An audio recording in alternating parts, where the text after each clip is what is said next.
Pano ndi Panyasa Voice Box pamene makhanda a Malawi osiyanasiyana amene afuna kupereka maganizo awo pa zinthu zimene zikuyenda kuno ku Malawi makamaka zokhudza ndale kuyendetsa bwino kwa dziko komanso kutsatira bwino kwa malamulo. Ndi patakali pano tikudziwa kuti a Vice President olemekezeka Dr. Saulos Chilima patakali pano ali mu dziko lija la Tanzania kumeneko apita kukayimira mdziko la dziko lino His Excellency Dr. Lazarus Makathi Chakwera pa mwambo wa Union Day umene uchitike lero pa 26 April 2024. Ndiye pano tabweranso ndi bambo Lighton Mangochi amene akufuna kuyamikira chiganizo cha president kuwatumiza achilima kupita ku Tanzania. Lighton Mangochi akufuna kuyamika kuti zimene apanga president izi sanalakwitse ndipo achita bwino. Tete ndikhali limodzi kuti timve kuti matamando amene abwera ndi Lighton Mangochi kupita kwa Chakwera ndotani lero pa Nyasa Voice Box.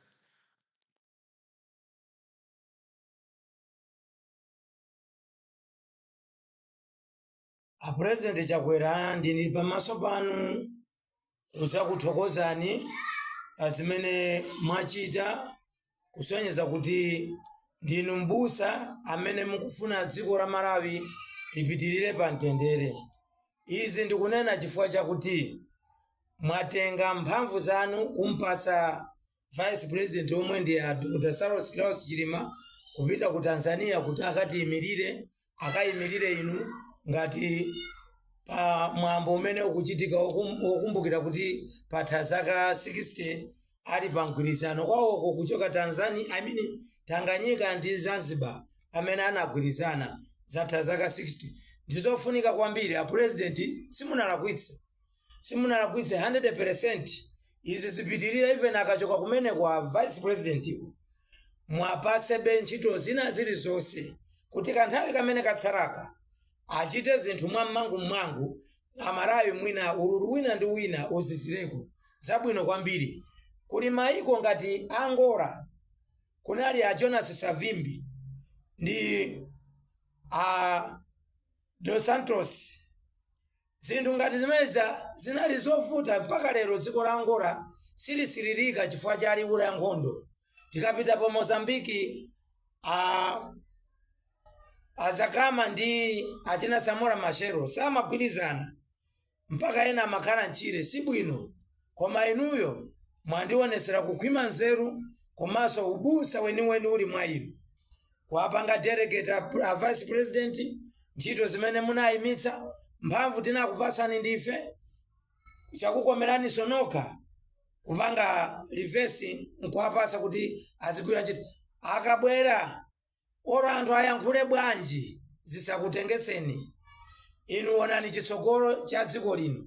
Mtendere wa dziko lino wagona m'manja mwanu a president.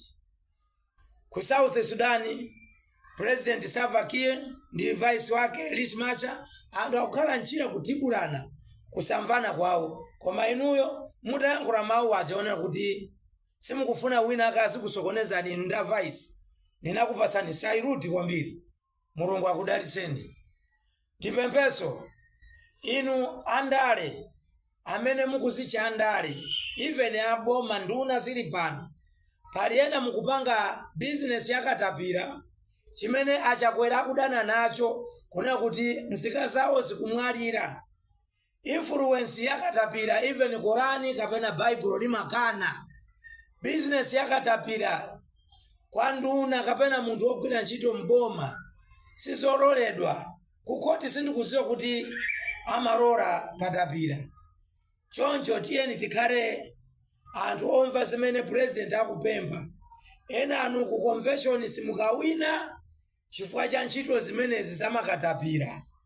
Mukupangisa influence anthu kuti azizimangirira, ena aziruza makatundu awo zinyumba, business yolakwika. Achakwera sangasangalale ndi zimenezo iyayi. Musakhale opanga nkhanza mu njira zosiyanasiyana. Ndalama muzikhutitsidwa nazo. Chinanso ndipemphe ichi. Pawani afodi ikhala ndi msonkhano ku Chinsapo mulilongo. Tisamve ena mwanseri mwapita ndi zikwanje kumakakhapa kutibula azimayi mwina anthu akavala saru za afodi. Malawi muno mulibe no go zone. Whether kumpoto, whether kumwera, whether pakati. Timayenderana, timakwatirirana. Intermarriage pali pose. Musapange zinthu zankhaza. Moyo uwu ndi wololerana. muone achakwera kuzichepetsa kuna kuti osasokoneza mutu pakati pa iwo ndi achilima. Musapite nseri ndi zikwanje, musamapite nseri ndi zikwanje cholinga kuti mpeze moraro. Ayi, sigawo la achakwera limeneroyi. Tisamve kuti afodi atibulidwa uku ngati mmene anatibulidwira DPP. Ayi, tiyeni tilolerane Amalawi, dziko lindi lathu. Gemu imagona ku zisankho. Ku chisankho nkumene timayankhula osati zikwanje ziyankhule. Iyayi, ndimamva chisoni. Amalawi dzikoli ndi lomweli basi, sikuzakhalanso kwinanso. Iyayi, ndikuthokozeni kuti uthenga umugwisa ntchito. President ndakupemphani kale kuti achilima akabwera kuchoka ku Tanzania apitirire kuagwirisa ntchito monga mmadziwa kuti ng'ono wanuja ndi lukushapu komanso amaganiza mwachangu kwambiri. Tinati anthu m'maofesi mwakhala akupereka ulemu mantha. Ng'ono wanu mugwiriseni ntchito nthawi imene yatsalayi. Mulungu akudalitseni. Ine ndine Rayton Mangochi, ndikuthokozani kwambiri President Chakwera. Magesiso asiya kuvutavuta pasi pa unduna wa energy. Awo ndi Ibrahim Matora kugwira ntchito. Maminista ena tiyeni tithandizane. Mulungu akudalitseni. Zikomo kwambiri.